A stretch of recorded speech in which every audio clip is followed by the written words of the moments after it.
got a question around structural stuff because from what I've gathered, the underground does really well at having kind of two very different structural organizational stuff working alongside. They've got the structure and the organic kind of merge Yeah. well. Yeah. Can you talk me through, first of all, what does it look like for two different uh, micro churches, and then how you kind of support them? So there's three levels of church, right, in the New Testament. There's like the church that meets your house, the church kind of within a city or region or realm, a domain, and then the church universal, capital C Mhm. church. So we're talking about the thing in your home is church. It is ecclesia. And if we say that and we mean that, um, then now we could work on, what does it mean for region or network? The Church of Antioch, the Church of Antioch is made up of lots of different churches. Right. And so there's language and agreement and covenant and theology, Lausanne covenant theology that binds the manifesto values, Mhm. is saying, hey, you're welcome to go be a microchurch in the world. Do you want to be a microchurch with us? Right. Right? Here's the sandbox in which we're playing, right?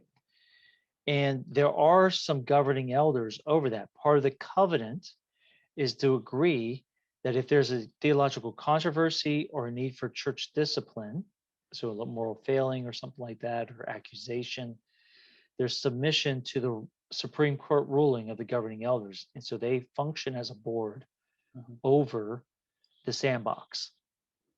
And their purview isn't methodology. They don't run meetings.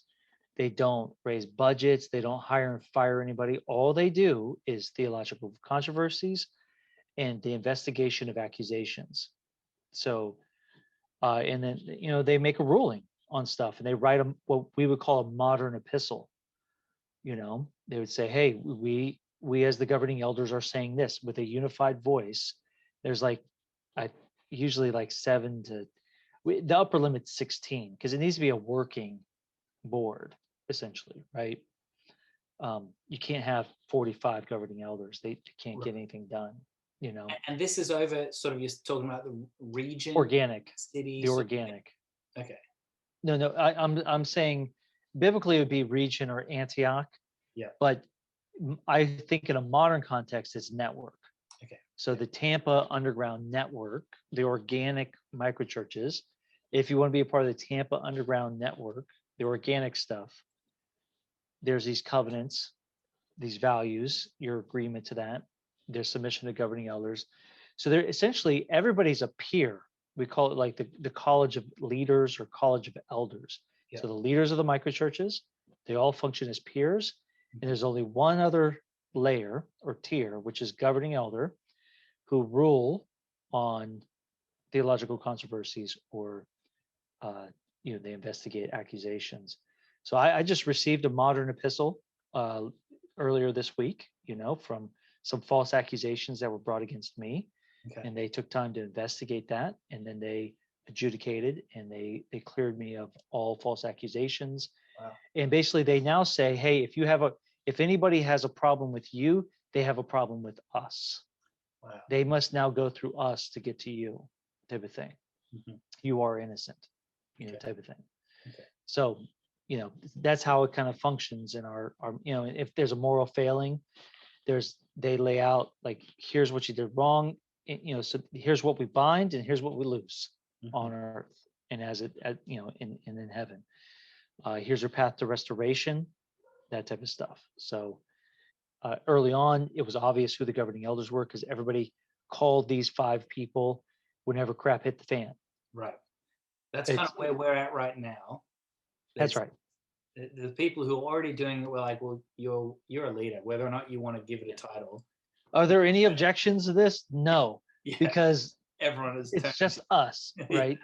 But then eventually we have developed a way, a block of time of service, and then people cycle on and off, and figuring that stuff out. What's the relationship between the organic and the organized? Is it robust? Can the governing elders, like eventually, can the governing elders correct you? Mhm. Could they remove you as an elder? Mhm. You know, even if you are sitting as a governing elder, are they strong enough to do that? You Right. know, this is the Mark Driscoll effect, Yeah. you know, and we take that stuff very, very seriously, you know. It's good. So can that happen? Now the infrastructure is basically a missions agency. Yeah.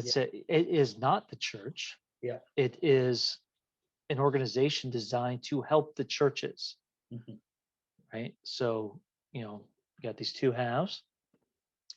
This thing exists to serve this thing. They hire, fire, do budgets, buildings, leases. They're the legal entity which the state of Florida in the United States sees. They're the NGO, right?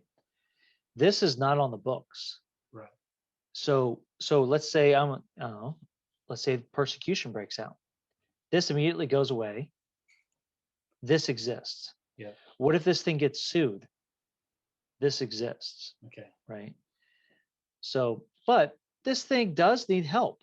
Yeah. And we know that instinctually. You know, there is a need for Antioch to send missionaries on their journey. There's a need to collect offerings for the poor of Jerusalem.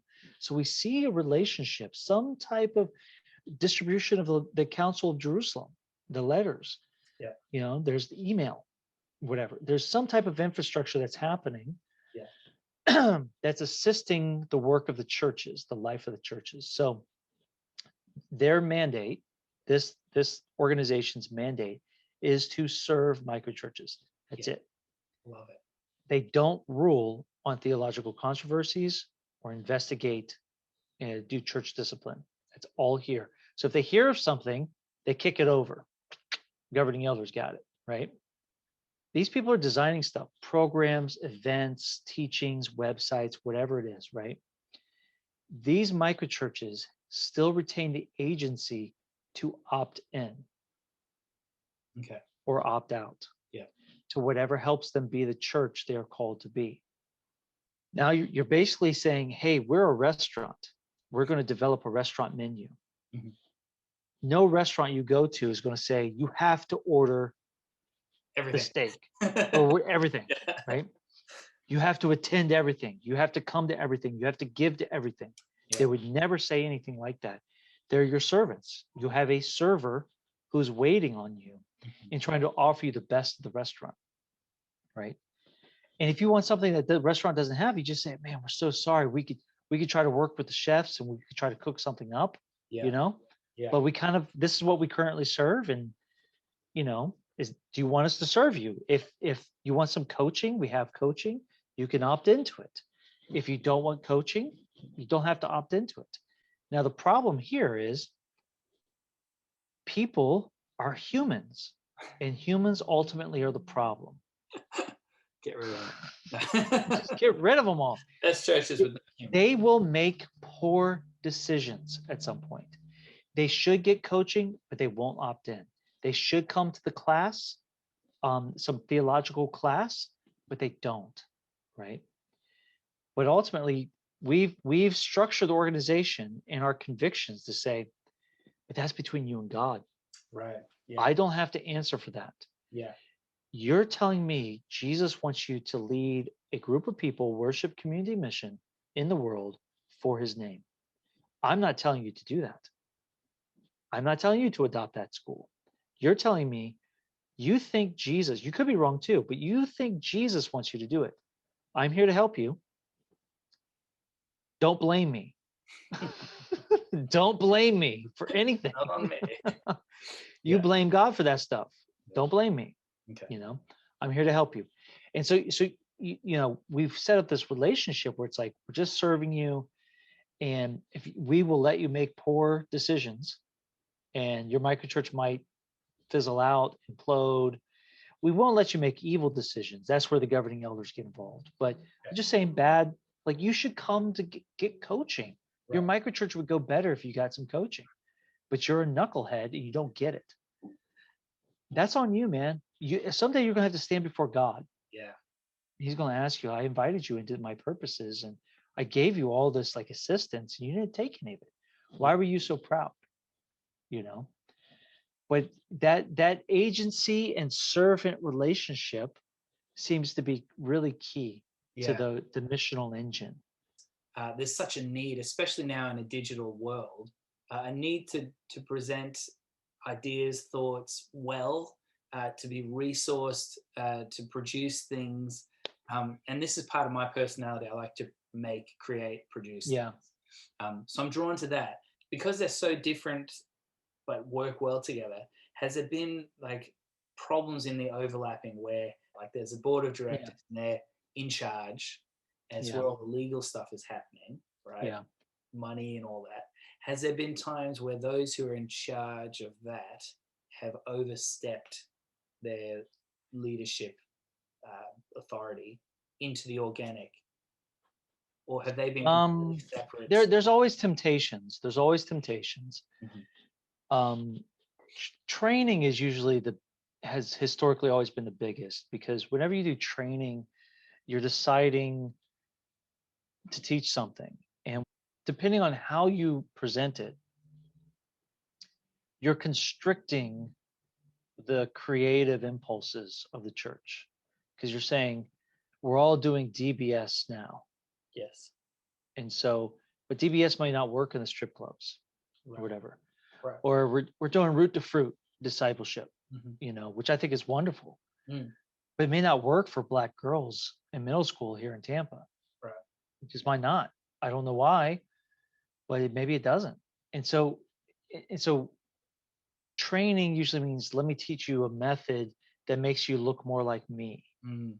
Mm-hmm. And that's very, very tempting, but massively problematic. Okay. So that's usually where you do see a need. You survey the ecosystem, the sandbox, and man, we got no sandcastles over here.